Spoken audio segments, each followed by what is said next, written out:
Welcome back to Ask Allison. Here's today's question. How to market to my niche to high achiever millennials? Do I need to define my niche even more? I feel like Psychology Today profile is a bit general. Thank you.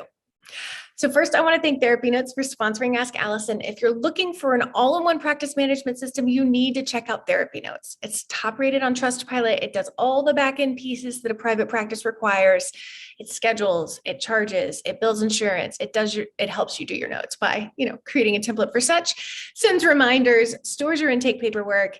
You can complete your online video sessions via Therapy Notes. So you can get 2 months free to play with it if you use the promo code ABUNDANT at checkout. So for this person, I want some clarification on your niche. High achiever millennials, that's a demographic. It's not a niche. A niche is the problem as the client defines it.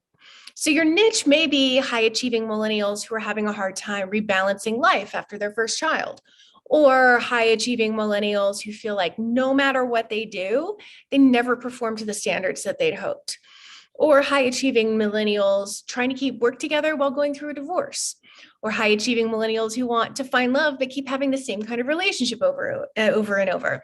And so you can see how each of these lend to deeper issues, how some of these may be linked to like attachment trauma or critical parents or a deep feeling of unworthiness is part of what you get into in the therapy session.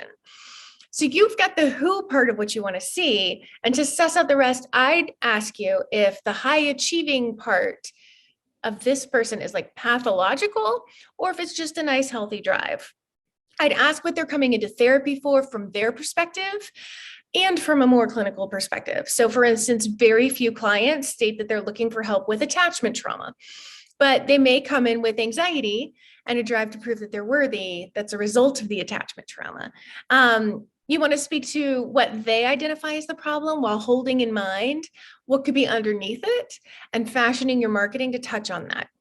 So yes, I get more problem-based if I were you to hone in on your niche. It'll make all your marketing way easier to both create and to pull in those clients that are great fits. It's just going to be so much more effective.